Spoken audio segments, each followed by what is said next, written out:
Welcome to the Seize the Day weekly podcast, your connection to all things cruising, powered by Travel with Brigitte.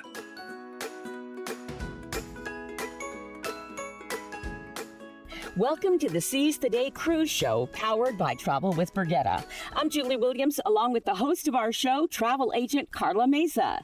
And today, tips for getting there, with particular emphasis on flying to your port. Carla, I know that there are a lot of changes within the travel industry and particularly in the airline industry. It's kind of hard to keep up with. So let's talk about some of those basic changes. Like, for example, I heard that Southwest, with their basic fares, eliminated free checked bags, but they already had free checked bags, didn't they? And then do they mean maybe when you get to the gate and then they say, oh, it's too big or we don't have room, and then they check it? Is that what they're talking about? No, not exactly. We'll break it down. So that's been a really big thing this year, specifically Southwest making a lot of changes because, they had a very different system that had them set apart from other airlines. So originally, they didn't even have a basic fare. They had a very different terminology for their fares. It was like, want to get away, want to something else like that. It was cute, but I think it was, strategic for them to streamline how they called their fares the way other airlines do. So yes, beforehand, with their most economic fare, their basic fare, you could still check in 2 bags for free, in addition to having a personal item and a carry-on bag that you went through TSA with and then entered the plane with. Now, with their basic fare, you still are allowed your 1 personal item and your 1 carry-on item to enter the plane with, but now checked bags have to be paid. There is a fee there, at least for that basic fare. You would have to upgrade a fare or 2 if you wanted the free baggage. They have like tiers to it. But again, their basic fare no longer includes any checked bags. Unlike United Airlines, you can still take a carry-on with you. So it's not too terrible.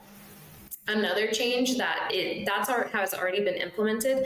Another change they're going to implement soon, I believe, either January or February of 2026, is they will no longer have open seating. They will convert to a assigned seating system, which again is on par for the rest of the airlines. Why are they doing that? Does that save them money?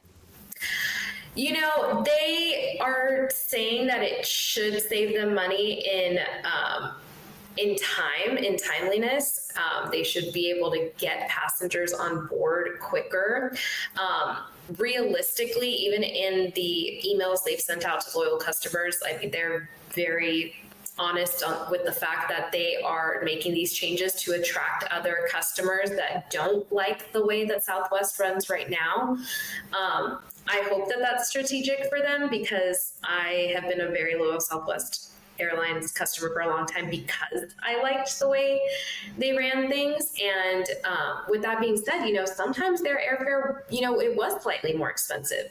Maybe United Airlines was $300 and Southwest was, $325 or $330. But when you factored in the checked bags, open seating, if you checked in, in a timely manner right at that 24-hour mark, you could justify that extra cost. So I'm very curious to see how they make up for it. Yeah, I've been a loyal Southwest flyer for a long time because a lot of times it's easier to get a direct flight on them, but also because of the 2 free bags. Yeah. And so now they're going to be charging for the original 2 bags, but not the carry-on. Correct. You can still bring your carry-on free of charge, even with the most basic fare. Okay.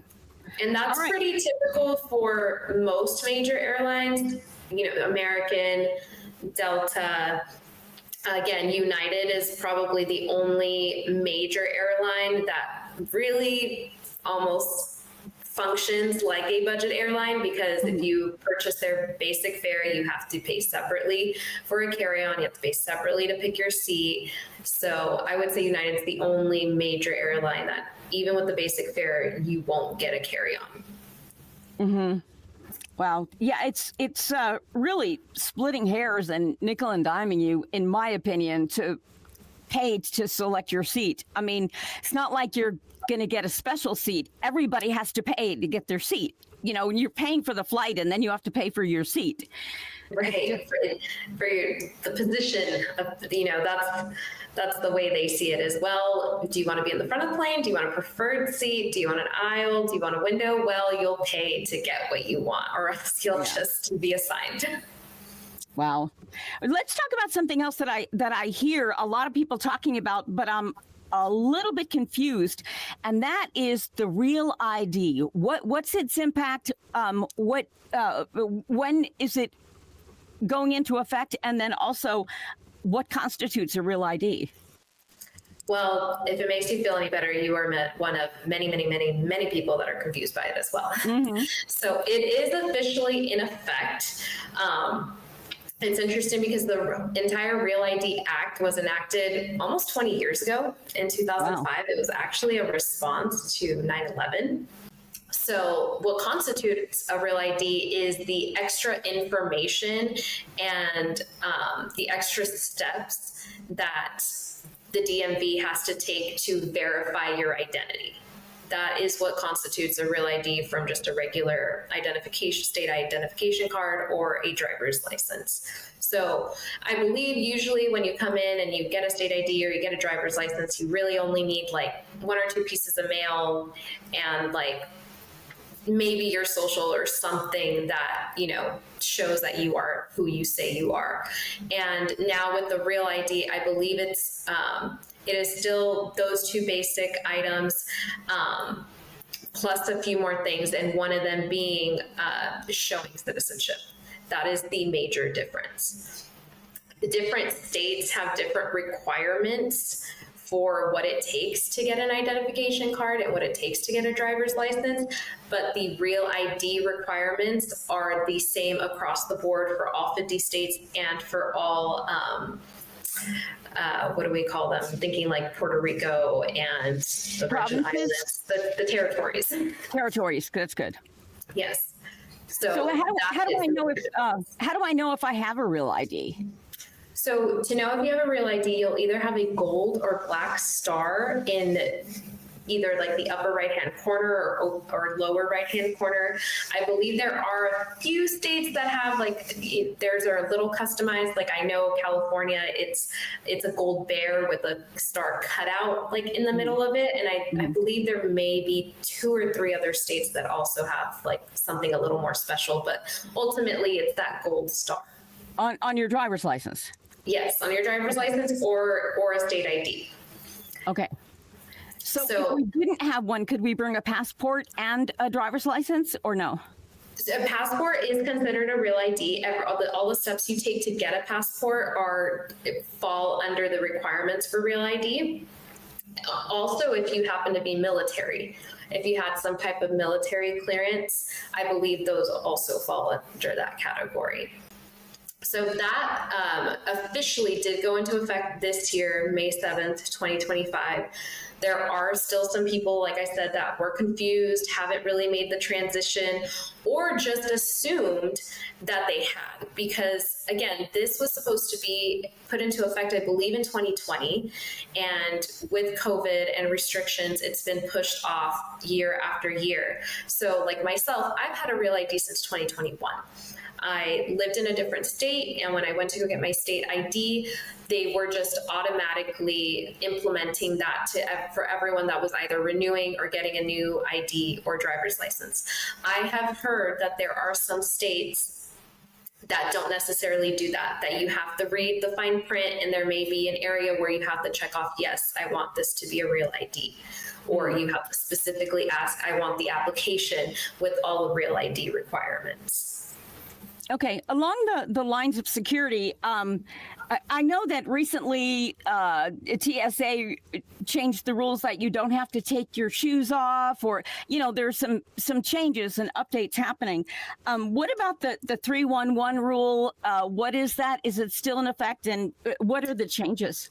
Yes, that is still very much in effect. Nothing over 3.4 ounces. The general rule is that you don't want to have more than what would fit in a quart-sized bag. I'm not sure anyone really just keeps a quart-sized bag and makes sure that all of their toiletries are in there. But again, you don't want to overdo it because you're risking getting those items either taken away or, extra screening time. And, when it comes to TSA, you don't really want to play. I mean, you're either trying to get somewhere or get home, and you don't want to miss a flight because you were a little careless at security. And you mentioned other changes. So there aren't necessarily other changes in effect, like anything written and stamped as these are the new rules, but TSA works at their own discretion at their home airport. So yes, you might, be visiting a friend or be at a work conference and you experience a totally different set of rules at a different airport. Like they may tell you, no, you can keep your shoes on, but you need to take your electronics out. Or you may be at your home airport and they're like, no, of course you have to take your shoes off. But no, we don't need your electronics out for the day. So that, I would say, don't have expectations of like, oh, I don't have to do this or I do have to do this. Just pay attention while you're in line, pay attention to the things that they're saying, ask them if you feel necessary once you walk up so that you're prepared and you're not thinking, oh, I didn't have to do this. And all of a sudden you have a whole line behind you because now you have to do X, Y, and Z. What about changes to TSA pre-check lines? Those were much more relaxed, much more lax security standards. Has that changed at all? So to my knowledge, there haven't been any changes to it. The reason it's a lot more relaxed and it's a quicker process is because if you have TSA pre-check, you've already gone through the security measures and they're documented. So TSA has all this information on you. You've already done the due diligence to kind of, earn their trust, if you will. So they have record of you in their system, almost like real ID. So it's like one more step. And for people that travel often, or, especially a lot of international travel, it is highly, highly recommended, especially if you live or your home airport is a big hub airport. It's very, very highly recommended. And then, we all want to arrive early for our embarkation and our flight. I mean, the last thing we want to do is be running through the airport and, hopefully get there before they shut the doors. But now they're advising 2 hours in advance, even for domestic flights, which seems a little bit, it seems a little bit extreme. What's the thinking there? So I will say, I believe it's always been recommended 2 hours for domestic, 3 hours for international. And I don't always follow that rule, but I will also say that there are a lot of factors to it. So first and foremost, I will say it depends on how large your party is and how much baggage you have. So if you have to check a bag, I will say an hour and a half minimum, because you have a cutoff. You can't get, even if there's no one in the airport and you can get through TSA in 3 minutes and be at your gate in another 5, if you miss the 45-minute cutoff before your departure time, they will not take your bag. They will not take it. The gate agents will not take it. I have experienced once where my flight was delayed and I was close enough that I said, okay, well then I'm going to go have lunch. And then they took back the delay. So then I'm rushing to the airport and I missed the cutoff to get my bag checked in. And what they did allow me to do was take it through TSA, but because it was a checked bag and I had a lot of items that I wouldn't have put in a carry-on to go through TSA, specifically toiletries, I had to remove all of that stuff. Thankfully, that was a trip where I was with family. I had someone that could take those items. It wasn't a big deal. But there were other people behind me that were very, very upset about that. I was not the only one, and that didn't work out as easily for them. Well, so and that's 45 minutes before departure time. Yes, that is a strict rule over all airlines, to my knowledge, is 45 minutes before your departure time. So not your boarding time, but your departure time. Okay. That is the cutoff. So that alone, getting situated, getting your bag tags done, waiting in the line to check your bag. And then if you're overweight, they're going to tell you to get out of line, fix it yourself, and then they will help you. That can all take 45 minutes alone. Mm-hmm. So that I will say, if you have a checked bag, hour and a half minimum, at least, just to be safe. If you don't, and you're not a large party, maybe it's just you and one other person, you can probably get away with an hour. But again, that has a lot to do with the airport that you're going to be at. If this is an airport that is a hub airport, if it's, the first half of the day, which is the busiest, I would even say maybe flights from 6 a.m. to 12, that is the busiest time, you're definitely risking it. Anything less than an hour, I would not recommend at all. Even, like I said, even if it's a very small airport, it's not busy, you don't have anything to check in, I would still give yourself a solid hour, because there are other things that could pop up that, you may get delayed, you may have a gate change, you may have some type of interruption that if you're not actually there to hear the announcements, you may not get the information to you as quickly, through the app, or you might not be checking your emails if you're driving yourself, or you're parking, or you're getting your kids situated with their luggage and your strollers. So you still want to give yourself, again, minimum an hour, even if you have the bare necessities going with you. So if you remember one thing from this podcast, it needs to be, if you're checking bags, you have to get there early, because you never know, a flat tire or something could happen on the way, and then you miss the 45-minute deadline. Yeah, exactly. That, again, if you're checking a bag, that's your cutoff. But if you're checking a bag, I'd say an hour and a half. Give yourself an hour and a half, because it's, especially you're either traveling to somewhere or you're traveling back home, and all you're doing is creating more stress for yourself and, anxiety, sweat. You're about to be in a metal tube with a bunch of people. Do you really want to sweat through your shirt because you're running through the airport, or you're running through the baggage line, through the parking lot? So again, it's really, because it's on you. The airline employees, TSA, they're there to do their job whether you're on time or not. And there is no wiggle room. Right. Okay, so one of the things that affects a whole lot of us, at least in the U.S., like most older adults are on at least like half a dozen medications, and a lot of people, younger and older, take supplements. I take tons of supplements, and I like to use these pill things that have the day of the week, and I'll have a morning, noon, and dinner, breakfast, lunch, and dinner type thing. But I'm hearing, and I've never had a problem with this, even traveling internationally, but I'm hearing that medications now have to be in the original prescription bottle. Is that true? Because I've never had that enforced before. Yes. So again, it's not necessarily like a new written rule, but it is a highly recommended way of packing. So I do believe over the past few years, like you said, they haven't really enforced it. It hasn't really been an issue, but it's becoming an issue. So it is, I would recommend, like you said, you like to have like your little days of the week. Take that, but don't fill it until you've arrived at your destination. you do want to have your prescription bottles with you just in case they do question you and you don't. I mean, there are ways to prove it, but again, you're going to be dealing with, okay, well now step aside and we need to do extra screening, or we need to take you to the room, and now you have to wait for someone that's available to, to question you, and it's just a time game. Now, are cruise lines looking for that also at embarkation when they're taking your bags in? I know they screen them.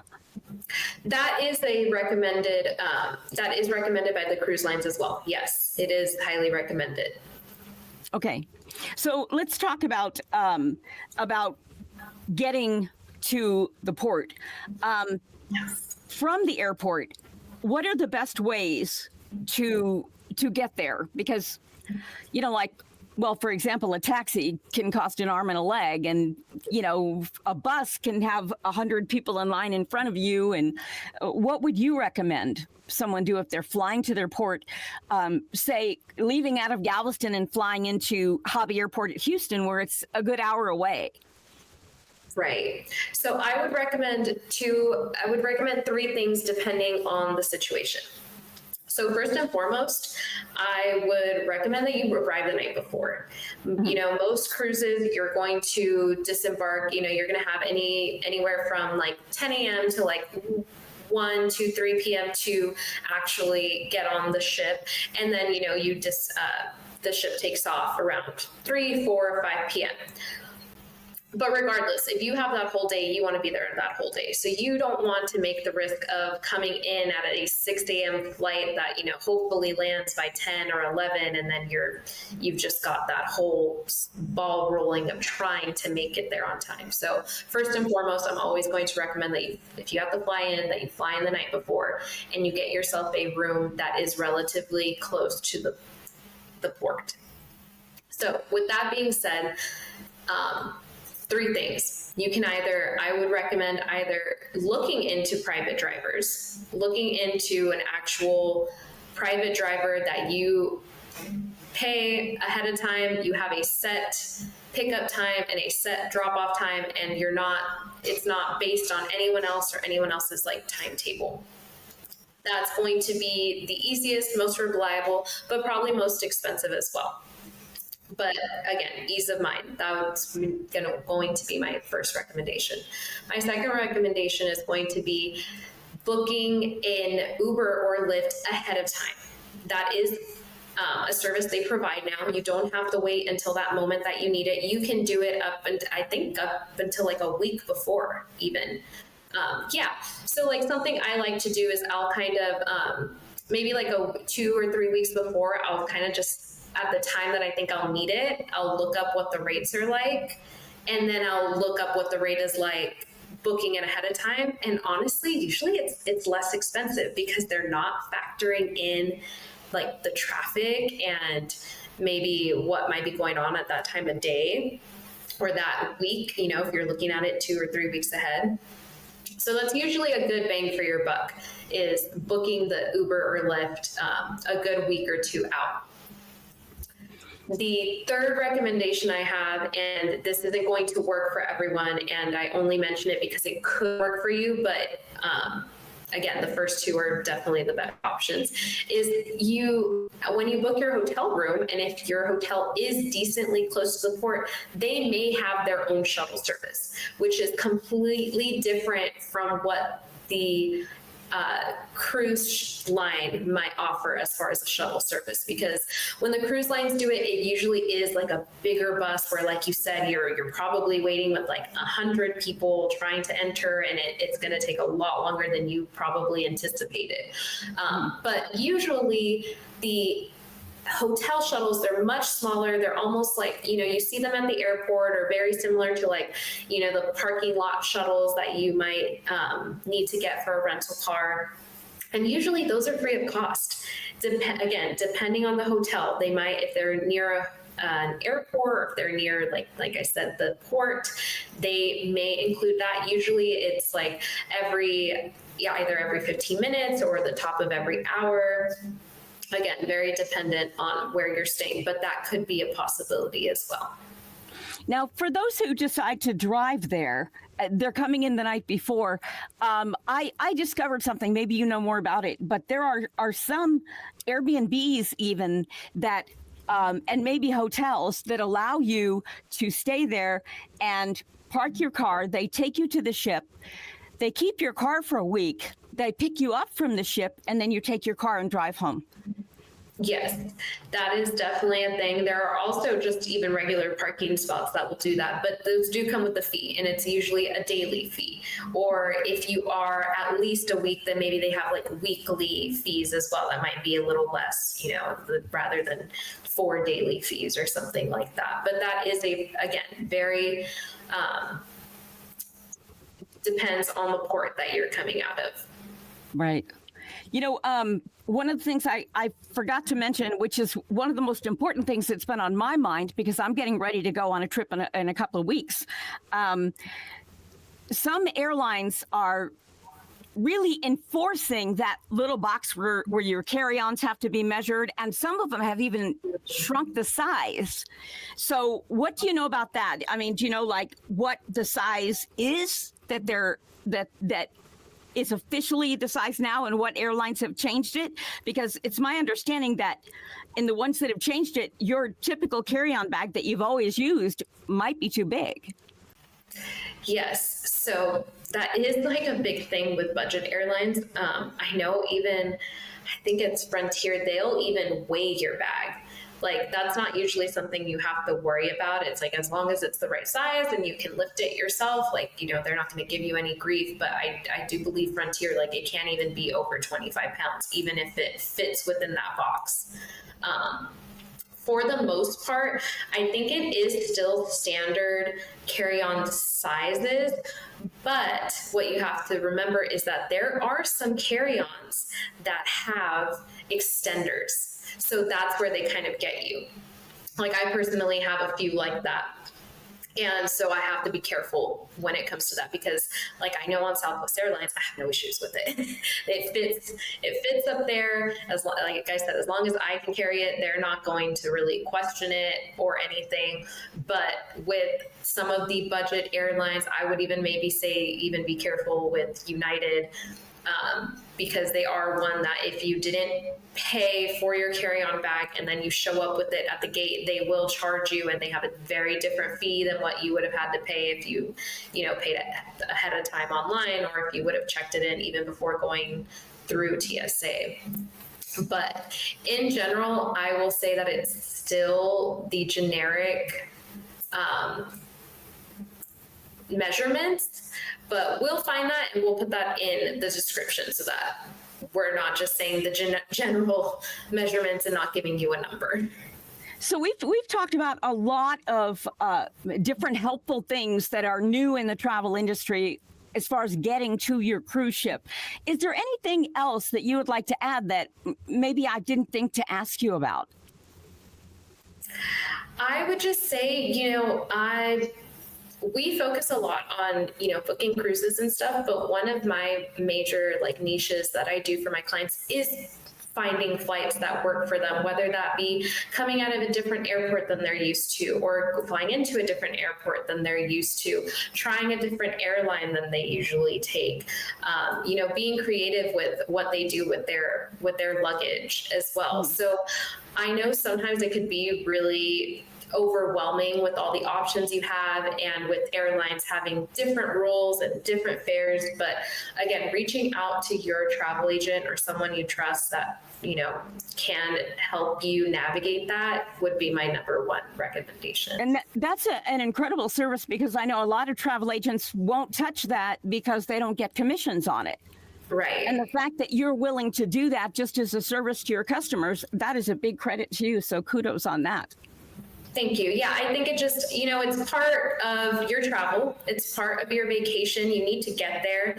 And, once we've established that relationship, I usually have enough information that I can take care of that for you. So I think it's a win-win as far as making sure that I can make sure that you're not going to get on a flight that's going to risk missing, or, I can make sure that, okay, yes, that is the closest you can get to the port, or that's the best deal you can get for, getting to and from your hotel the night before.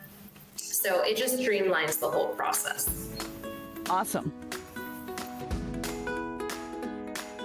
You've been listening to the Seize the Day podcast, powered by Travel with Brigitte. If you like what you heard, please like and subscribe. And as always, feel free to ask us anything in the comments section. We love to hear from you. Or email us at bookings@travelwithbrigitte.com. Till next time, seize the day.